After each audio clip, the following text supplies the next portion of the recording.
बिस्मिल्लाहिर्रहमानिर्रहीम। अस्सलामु अलैकुम वरहमतुल्लाहि वबरकात।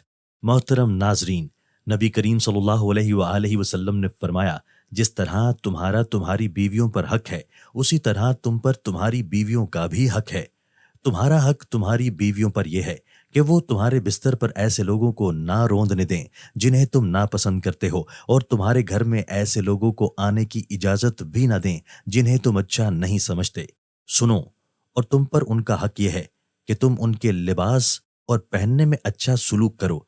मोहतरम भाइयों और बहनों, अगर बीवी से हम बिस्तरी को दिल न चाहे तो उससे हम बिस्तरी तर्क कर देना जायज़ नहीं, क्योंकि हम बिस्तरी उसका शरई हक है, और हम बिस्तरी तर्क करना उसके लिए मुज़र है, क्योंकि औरत की शहवत मर्द की शहवत से ज़्यादा होती है।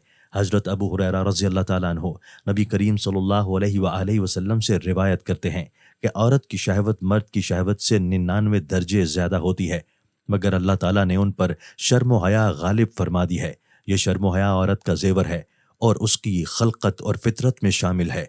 इस तबई हया की वजह से औरत आदाब में खूब गरी होती है। इसके बरअक्स शौहर अपनी बीवी को शरई फ़ेल की दावत दे और वो उससे इनकार करे तो बीवी गुनाह की मुर्तकिब होगी। हज़रत अबू हुरैरा रज़ी अल्लाह ताला अन्हु बयान करते हैं कि फिर नबी करीम सल्लल्लाहु अलैहि वसल्लम ने मर्दों को मुखातिब करते हुए पूछा, क्या तुम में से कोई ऐसा आदमी है जब वो अपनी बीवी से हम बिस्तरी करता हो तो दरवाज़ा बंद करके पर्दा कर लेता हो और अल्लाह के पर्दे से उस फ़ेल को छुपाता हो? लोगों ने जवाब दिया, हाँ, ऐसे लोग मौजूद हैं। आप सल्लल्लाहु अलैहि वसल्लम ने फिर ये पूछा कि ऐसा आदमी भी है जो उसे दूसरों के पास जाकर बयान करता हो?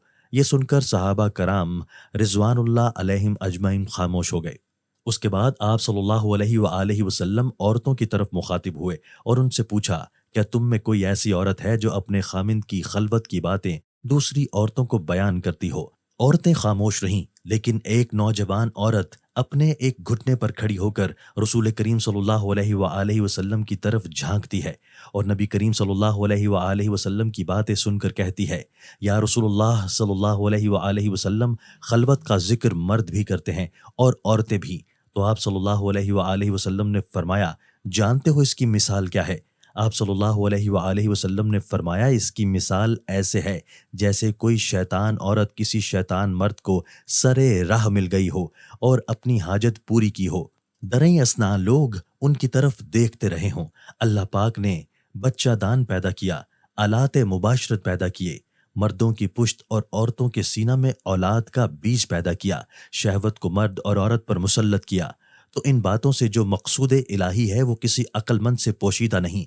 अगर कोई शख्स बीज यानी नुतफा को ज़ाया करे और शहवत को किसी हीला से टाल दे तो वो पैदाइश के मकसद से मुनहरिफ रहेगा। उलमा और मुहद्दिसीन फरमाते हैं कि जब मियाँ बीवी मुकारबत करने का इरादा करें तो जिस्म का लिबास हटाने से पहले बिस्मिल्लाह पढ़ लिया करें। उससे अल्लाह ताला उनके गिर्द हिफाजत का एक पर्दा डाल देते हैं। शैतान ऐसे मियाँ बीवी को नहीं देख सकता, जिन्नात उनको नहीं देख सकते। इसलिए सुन्नत है कि इंसान कपड़ा उतारने या पहनने के वक्त बिस्मिल्लाह पढ़ लिया करे ताकि उनके गिर्द हिफाजत की चादर आ जाए, अल्लाह ताला की तरफ से शैतान और जिन्नात उनको ना देख सकें।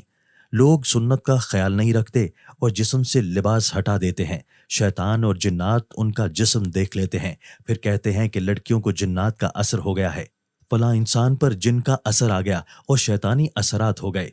बहैसियत एक इंसान और मुसलमान हम नबी करीम सल्लल्लाहु अलैहि वसल्लम की सुन्नत को छोड़कर खुद अपने लिए मुसीबतें खरीद लेते हैं।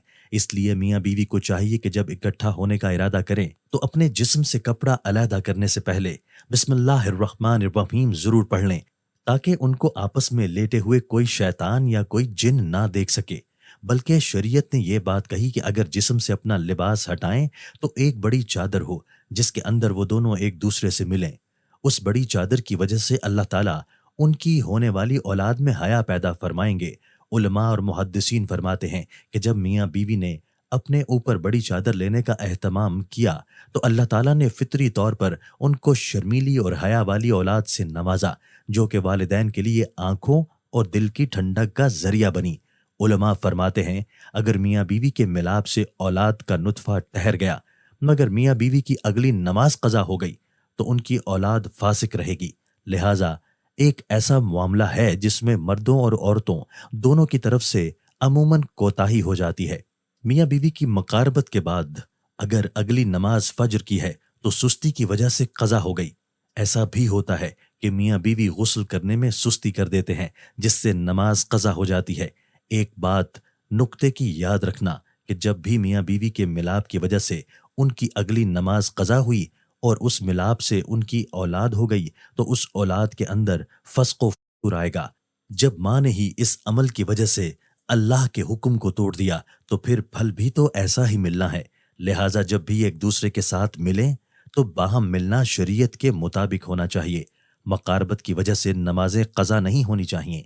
بے شرمی اور بے حیائی کا معاملہ نہ ہو بلکہ اللہ سے نیک اولاد کی تمنا ہو۔ جانوروں والا مسئلہ نہیں ہونا چاہیے۔ محترم ناظرین، رسول اللہ صلی اللہ علیہ وآلہ وسلم نے فرمایا، تم لوگ برہنہ ہونے سے بچو کیونکہ تمہارے ساتھ وہ فرشتے ہوتے ہیں جو تم سے جدا نہیں ہوتے۔ وہ تو صرف اس وقت جدا ہوتے ہیں جب آدمی پخانہ خانہ جاتا ہے یا اپنی بیوی کے پاس جا کر اس سے ہم بستری کرتا ہے۔ اس لیے تم ان فرشتوں سے شرم کھاؤ اور ان کی عزت کرو۔ امام ترمذی۔ ناظرین، کمنٹ میں اللہ تعالیٰ کے 99 ناموں میں سے ایک نام ضرور ٹائپ کریں۔ شکریہ۔